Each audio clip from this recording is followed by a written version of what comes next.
전문가들과 함께 2차 남북정상회담의 의미에 대해 분석해 보겠습니다. 문성묵 한국국가전략연구원 통일전략센터장, 정영태 북한연구소장, 김주환 YTN 정치안보 전문기자와 함께합니다. 어서 오십시오. 네, 안녕하세요. 자, 먼저 김주환 예. 기자에게 좀 질문을 드리겠습니다. 참 이례적인 일이지 않습니까? 문재인 대통령과 김정은 위원장이 극비리에 만났는데요. 이걸 어떻게 설명을 해야 할까요? 극비리에 만났습니다만은 또 두 번째 만남, 그렇죠. 그것도 사실상 북측 지역에서 만났다. 그만큼 뭔가 긴박히 논의할 것이 있었다는 것이 가능하죠. 그리고 그 결과를 오늘 오전 10시에 한 10시, 9시간 한 반 정도 남았죠. 그 문재인 대통령이 직접 발표를 하겠다. 그런데 청와대 발표 내용이 주목할 만한 부분이 북측과 합의한 내용이다. 북측도 그 시간에 누가 할지 모르겠습니다만 발표 내용을 공동으로 하겠다라는 것이, 그래서 지금 말씀하신 것이처럼 이런 모든 걸 종합해 볼 때 이례적이다라고 할 수 있는 것이죠. 예, 그 의미, 그 이유는 무엇이라고 볼 수 있을까요? 사실은 예.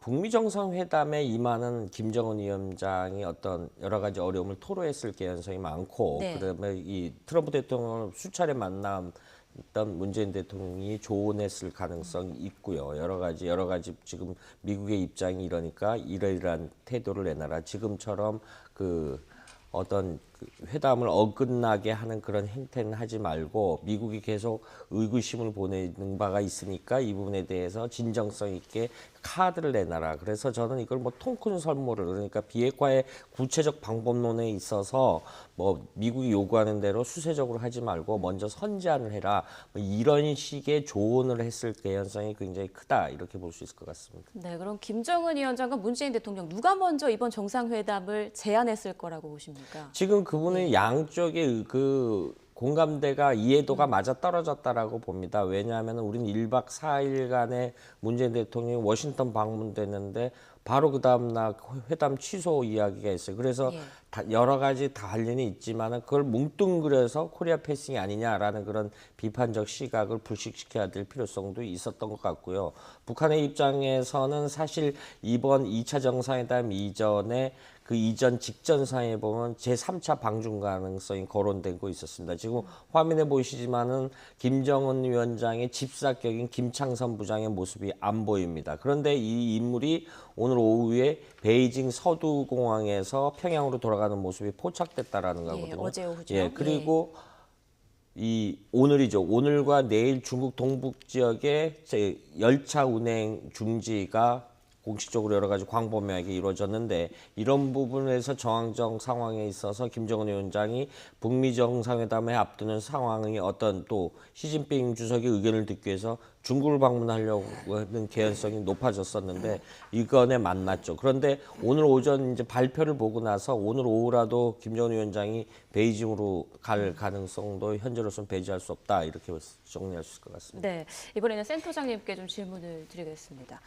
자, 이례적인 게 또 회담이 모두 끝난 뒤에 3시간 정도가 지난 뒤에 이제 청와대가 공개를 했단 말이죠. 그리고 그 회담 결과 내용은, 그러니까 시간이 한참 지난 오늘 오전 10시에 문재인 대통령이 직접 한다고 하는데, 왜 이렇게 오랜 시간이 지나고 나서 이렇게 결과를 밝히는 걸까요? 예, 일단 뭐 회담은 극비리에 진행이 됐지만 이걸 계속 극비에 그냥 붙일 수는 없는 것이죠. 회담했다는 자체는 이제 발표를 해야 되는 것이기 때문에 윤영찬 소통수석을 통해서 짧게 3문단의 발표를 했지요. 열렸다는 사실, 그리고 주로 4.27 판문점 선언과 북미 정상회담의 성공을 위해서 논의를 했다. 그리고 내일, 이게 이제 오늘로 말하면 10시죠. 오늘 10시에 발표를 할 것이다라고 하는 그런 내용인데, 그러니까 이제 어차피 이건 공개를 해야 되는 거기 때문에 회담 개최 사실을 공개를 했고요. 그리고 공개한 그 시점으로부터 거의 이제 다음 날 오전 10시에 발표하기로 한 것은, 이건 뭐 확인한 것은 아닙니다만은 제가 생각할 때 이번 정상회담이 정말 실무적으로 또 깜짝 만남으로 이루어졌고, 지난번 4.27 회담 같은 경우는 오랫동안 준비를 해왔고 사전에 실무자들이 여러 차례 여러 방법을 통해서 4.27 판문점 선언의 내용을 사전에 충분히 협의를 하고 의견이 다 조율이 됐고, 이미 이제 27일 날 오전에 이 현장 생중계된 그 회담을 하는 그 시간에는 이미 발표될 내용이 다 합의가 된 거나 다름이 없었습니다. 예. 근데 이번 같은 경우는 만남 자체도 2시간밖에 되지 않았고 그 상태에서 바로 그 내용을 발표하기 어려웠을 거예요. 그래서 2시간 동안 논의된 배석자가 있었지 않습니까? 예. 김영철 통전부장과 소훈 국정원장이 배석을 했기 때문에 이 두 사람을 중심으로 해서 회담 후에 오늘 회담에 오갔던 내용들을 중심으로 발표할, 언론에 발표할, 우리가 통상 남북 간의 회담을 하면 뭐 공동 보도문, 언론 발표문 이런 얘기를 하는데 제가 생각할 때 내일 오전 10시 이전까지 그 내용들이 조율이 되고 그것을 이제 문재인 대통령이 발표하고 북측은 누가 발표할지 어떤 조선중앙통신을 통해서 발표할지 어쨌든 양쪽이 조율된 내용을 아마 발표할 텐데 사실은 어제 회담이 전격적으로 이루어졌고 정말 한 달 만에 이루어졌고 그런 점에 상당히 의미가 있습니다. 양 정상이 어려운 순간 특히 북미 정상회담이 흔들리는 상황 그리고 남북 간에 합의한 판문점 선언의 이행에도 빨간불이 들어온 상황이었거든요. 그건 네. 북한이 빨간불을 킨 건데 그런 상황에서 양 정상이 만나서 두 가지 문제들을 놓고 허심탄회하게 이야기를 하고 뭔가 접점을 찾은 것 같아요. 만날 때는 악수만 했는데 끝날 때는 막 포옹을 하고 뭐 네. 이렇게 굉장히 굉장히 아주 좋았죠. 그런 모습을 보였다고 하는 것은 김정은 위원장도 상당히 회담 결과에 만족감을 표시하는 것 같은데 그래서 일단 내일 발표될 내용이 중요합니다. 예, 오늘 오전이죠. 예, 오늘 죄송합니다. 이게 발표드릴- 자꾸 이게 내일로 자꾸. 예, 그래서 예. 오늘 오전에 발표할 이 내용이 이제 앞으로 북미 정상회담 판문점 선언의 이행에 굉장히 중요한 그런 이 내용이 될 것 같습니다. 네, 지금까지 그 회담 과정에 대한 의문점들을 좀 짚어봤는데 말씀해주신 대로 어떤 결과를 발표할지가 참 궁금합니다. 오늘 오전에 문재인 대통령이 직접 발표할 텐데 북미 정상회담 재개에 대해서도 이야기가 나올까요? 어떻게 예상하십니까? 그건 핵심적으로 꼭 나올 겁니다. 예. 이번에 물론 이제 이번 회담 자체가 뭐 전격적으로 이루어졌다 이런 평가도 해볼 수 있지만 그러나 한미 정상회담을 기다리고 있었고 또 실질적으로 했고 그 이후에는 김정은 위원장하고 문재인 대통령하고 한번 같이 만나서 다시 이제 그걸 설명하는 기회를 갖고 그다음에 이제 6.12 정상회담을 성공적인 회담을 위해 가지고 어떤 식으로 나가야 되겠다고 하는 의견을 교환한 그걸 위해서 사전에 또 예정됐을 가능성이 좀 있겠다 하는 생각이 사실 들거든요. 자, 그럼 어떻든 지금 이제 갑자기 트럼프 대통령이 6.12 정상회담 자체를 취소한다는 그런 발언을 하고 난 다음에 이제 국면 자체가 단순히 이제 6.12 정상회담 자체를 성공적으로 나가는 그게 중요한 게 아니고 어떻게 하면 이게 또 개최될 수 있도록 하는데 초점이 가 있다 이래 볼 수가 사실 있죠. 네. 자, 그렇게 한다면은 우리 정부로서도 물론 뭐 운전자론이다 뭐 여러 가지 얘기를 하긴 했습니다만은 그러나 이 정상회담이 이 미북 간의 정상회담이 아주 잘 순조롭게 개최됨으로써 비핵화라고 하는 그런 과정을 성공적으로 걷게 될 때 비로소 우리는 특히 안보 문제도 해소를 하고 동시에 그것에 이제 기반해 가지고 남북한 관계 개선을 보다 더 본격적으로 소위 이제 판문점 선언 그 이후에 이행 실천 단계로 들어가면서 해야 될 텐데 그것이 안 열린다면 이건 심각한 문제가 될 수가 있거든요. 예. 자, 그렇기 때문에 어떻게 해서라도 이번 6.12 정상회담 자체가 성공적으로 개최될 수 있도록 하는데 우리의 정부 측의 조언이라든가 이런 것을 적극적으로 해설 가능성이 굉장히 큽니다. 네. 뭐 지금 지난번에 한미 정상회담도 했기 때문에 트럼프 대통령의 어떤 진심이라든가 이런 것을 충분히 파악을 하고 이번에 이제 설명을 했다라고 볼 수도 또 있거든요. 자, 이렇게 본다면은 6.12 정상회담을 대비를 해가지고 상당히 어떻게 하겠다고 하는 그런 결과를 김정은 위원장으로부터 뭔가 새로운 사실을 사실 끌어내지 않았겠느냐 하는 그런 우리가 가능성도 얘기해야 되고 자, 그렇다면은 그 내용 자체를 오늘 10시에 그 내용이 발표될 가능성도 사실 있죠. 그러나 이제 여기에 더해가지고 보다 더 본격적으로는 이번 정상회담 자체가 또 중요한 것은 지난번에 고위급 회담을 남북 고위급 회담을 열려고 했다가 갑자기 북한이 취소를 해버렸죠.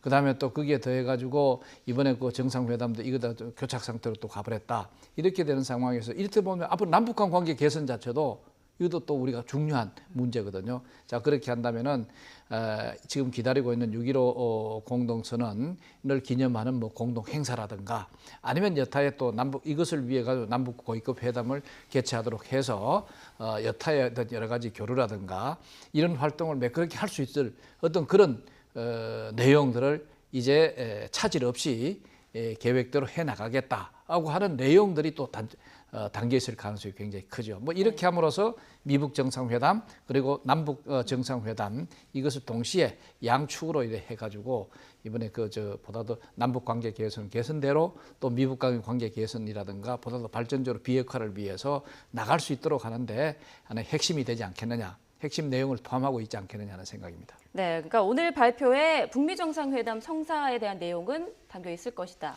분명히 그래 있대요. 그게 북미 이번에도 이래 보면은 북한이 이제 북미 그 정상회담 이자 성사 자체에서 핵심적인 게 이제 차이가 생겼는 것이 어디냐면은 트럼프 대통령은 소위 이제 완전한 비핵화, 소위 CBI라고 볼 수가 있죠. 그럼 이걸 완전한 비핵화를 위해서 어떤 단계를 거쳐서 할 거냐, 방식을 거쳐서 할 거냐 했을 때 이쪽에서는 바로 그 올인원 해가지고 한 번만에 모든 것을 바로 이제 그 비핵화와 관련된 그런 결의를 하고 합의를 도출해내고 그 다음에 이제 그 보상을 한다. 이런 형태를 갖고 있다면은 이쪽에서는 북측에서는 뭐라고 얘기하냐면은 동시적이고 또 내 단계적이다. 예. 그럼 요거는 이제 이 단계적이라는 것은 이제 그 리비아식으로 했을 때는 단계가 사실 필요가 없는 상황이 되고 그러나 이제 리비아식에서 트럼프식으로 넘어갔습니다.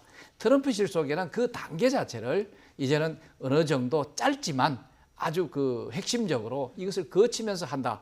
그러면 이제 북한의 요구하고 조금 어느 정도 좀 접점을 찾은 상황이거든요. 예. 그렇다면 이것을 중심으로 해가지고 앞으로 그 미북 정상회담이 개최되는 데 있어서 좀 청신호가 아니냐 이렇게 볼 수 있죠. 그래서 이번에 이런 설명들조차도 이번 그 남북 정상회담에서 어느 정도 그 김정은 위원장의 의중을 파악을 하고 또 그 나름대로의 또 결정을 이끌어내는 그런 내용들이 이번에 담겨 있지 않겠나 생각이 되죠. 이와 관련해서 백악관 실무진이 그 정상회담 예정된 싱가포르로 예정대로 떠난다고 하죠. 네, 그것은 이미 그 6월 12일 날 회담 개최가 잡혔을 때 사전 준비팀들이 여러 가지 조율할 뭐 경호 문제라든가 숙세 문제라든가 동선 하나하나를 점검할 필요가 있기 때문에 이런 부분에 대해서 준비되어 있던 건데 이런 게 회담을 전격적으로 취소라고 엊그저께 트럼프 대통령이 발표를 했음에도 불구하고 그리고 물론 하루 만에 다시 재개 가능성을 언급했습니다.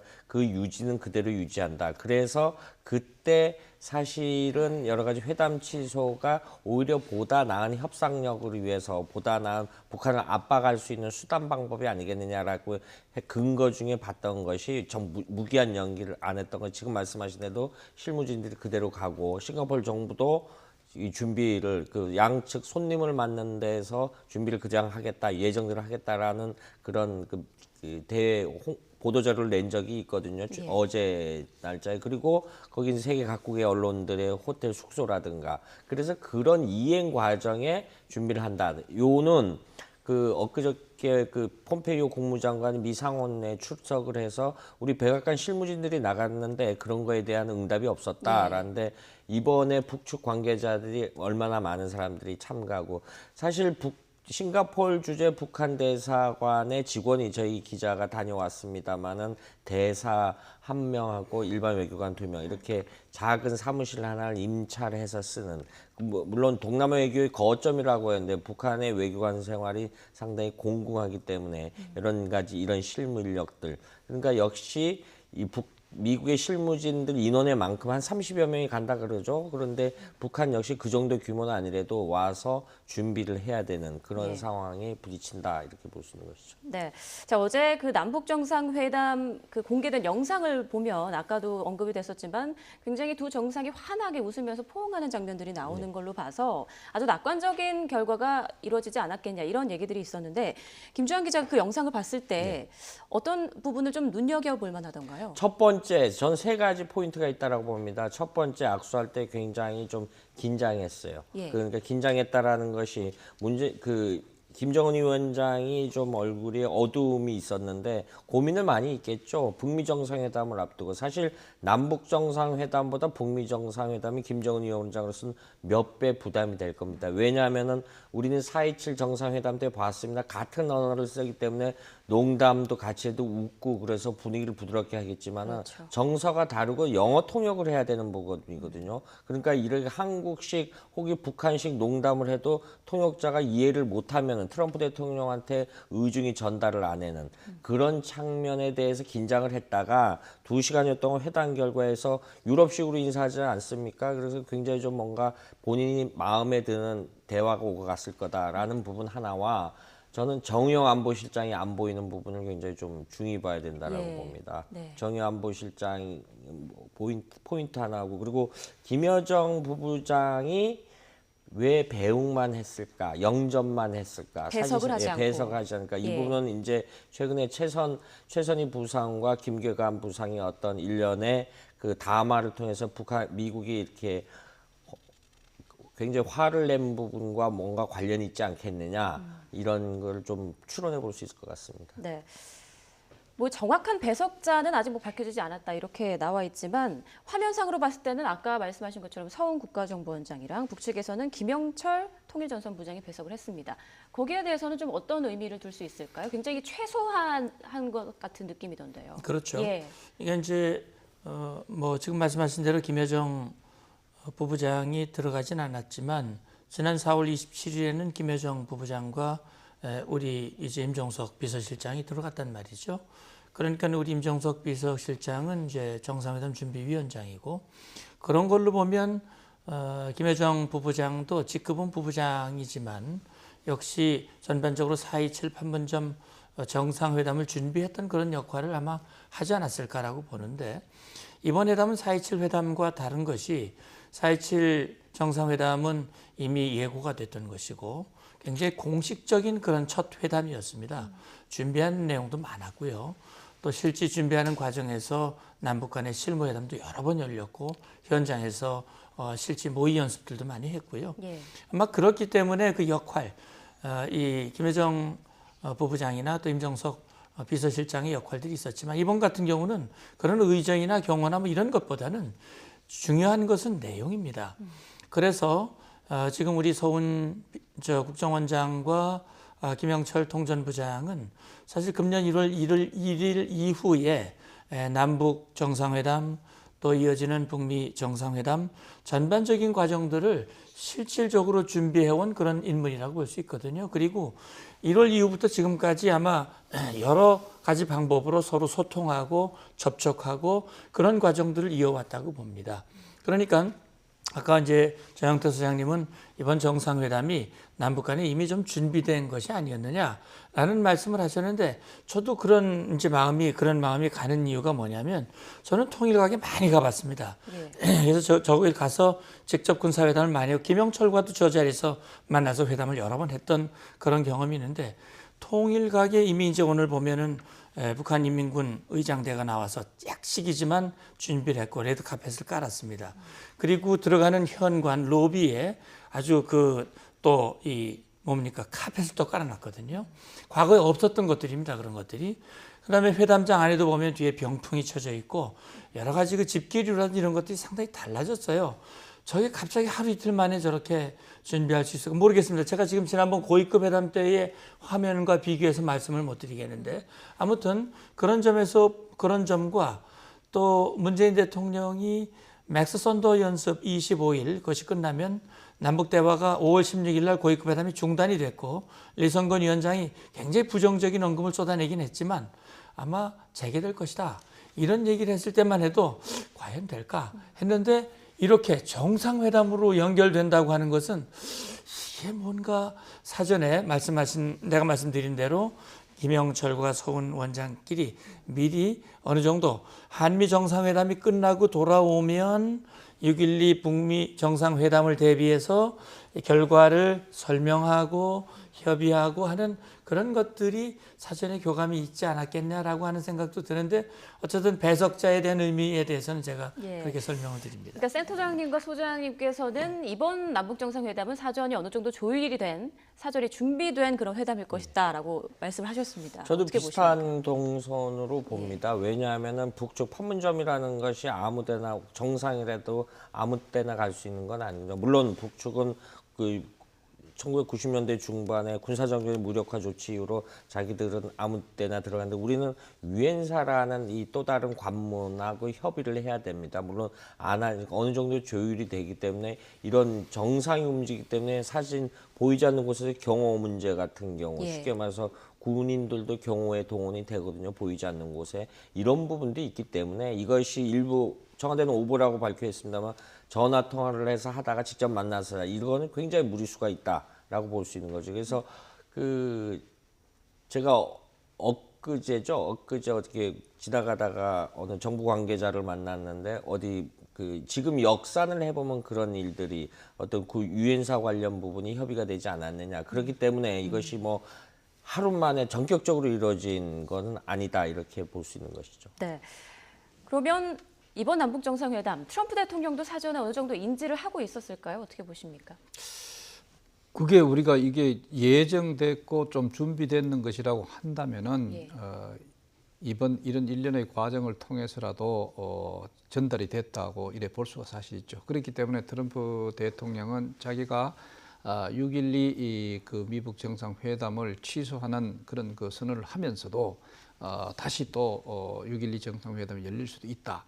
하는 그런 열릴 수도 있다 하는 정도의 얘기를 하면서 뭐라고 얘기했냐면은 물밑 접촉이 굉장히 활발하게 이루어지고 있다 하는 그런 얘기다. 그렇다면은 이 물밑 접촉은 미북 간의 실무자들 간의 접촉이 이루어지는 그것도 뜻할 수가 있겠고, 그 다음에 또 남북 정상회담을 통해 가지고 실질적으로 이런 미북 정상회담을 준비를 위한 여러 가지 그 협의가 이루어지고 있다. 자, 이 결과를 봤을 때 지금으로 봤을 때 좀 청신호적인 그런 측면이 있다. 이제 이런 식으로 얘기를 했는 것 같아요. 그 다음에 아까 회담 형식을 그 얘기를 했는데 이번은 그야말로 정상 실무회담이라고 보는 게 좋겠습니다. 그러니까 이런 경우는 뭔가 합의문을 도출해내기 위해서 준비된 어떤 그런 형식이 아니라 이 남북 양측 양 정상이 일정한 어떤 그런 내용을 가지고 여기에 대해서 상호의 의견을 교환을 하고, 그리고 또 여기에 대해서 또 나름대로 우리 측은 우리 측대로 북측은 북측대로 뭔가 자기 의견을 개진하는 그런 상황으로서 그 전체를 결과를 좀 정리를 해서 발표하는 형태가 이게 실무회담이 아닌가. 뭐 그렇게 본다면은 옆에 여러 사람이 배석을 하는 것이보다는 그야말로 김정은 위원장하고 우리 대통령하고 1대1로 소위 도보다리에서 만나서 1대1로 얘기하는 것과 마찬가지로 상당히 실무적으로 그 내용을 중심으로 해서 토론하는 그런 형태가 되지 않았느냐. 뭐 그렇다면은 김영철 정도만 있어도 충분하고 우리는 또 서훈 국정원장만 배석을 해도 뭐 잠깐 실무적인 것이 있다면은 거기에 대해서 물음과 또 대신 답변을 한다든가 그 외에는 이번에는 굉장히 실무적인 성격을 띄었다고 생각하면 뭐 틀림이 없을 것 같아요. 예. 자, 시간 관계상 마지막 질문을 드려야 될 것 같은데요. 센터장님께 질문을 드리겠습니다. 우리가 이렇게 얘기를 나누면서 사실 6.12 북미 정상회담이 재개될 것에 굉장히 무게를 두고 이야기를 이어가고 있는데요. 만약에 그렇지 않다면 오늘 어떤 결과가 발표가 될지 참 궁금합니다. 예, 이제 윤영찬 소통수석이 말한 내용을 보면 4월 27일 판문점 선언의 이행 문제와 북미 정상회담과 관련된 문제라고 얘기를 했거든요. 그러니까 북미 정상회담을 6월 10일이라고 특정을 하지 않았습니다. 물론 트럼프 대통령이 6월 10일 정상회담이 열릴 수도 있다라고 얘기를 했지만 그 얘기는 또 달리 표현하면 열리지 않을 수도 있다라고 하는 표현일 수도 있습니다. 그러니까 이제 내일이 아니고 오늘이죠. 오늘 발표될 우리 이제 2차 남북 정상회담의 결과가 트럼프 대통령이 지난번 한미 정상회담 기자 문답을 통해서 언급한 특정한 조건이 충족되지 않으면 연기될 수도 있다라고 얘기를 했고, 예를 들어서 앞으로 한 2주 정도밖에 남지 않은 이 기간 동안 정말 완전한 비핵화와 북한이 원하는 그런 체제 보장, 이런 로드맵이라고 하는 데서 서로 간에 이 절충점이 찾아진다면 6월 12일 그대로 열리겠습니다만, 지금 서로 대화의 필요성은 인정을 하고 있고 또 뭔가 해야 된다는 생각을 가지고 있다면, 제가 볼 때는 아마 이 짧은 시간 내에 이런 접점이 이루어지는 그런 노력이 조금 더 있을 수도 있다고 봅니다. 그러니까 북미 회담의 연기 가능성도 연기 가능성도 있다고 봅니다. 예, 알겠습니다. 네, 지금까지 문성복 한국국가전략연구원 통일전략센터장, 정영태 북한연구소장, 김주환 YTN 정치안보 전문기자와 함께 남북정상회담, 2차 남북정상회담에 대해서 이야기 나눠봤습니다. 고맙습니다. 감사합니다.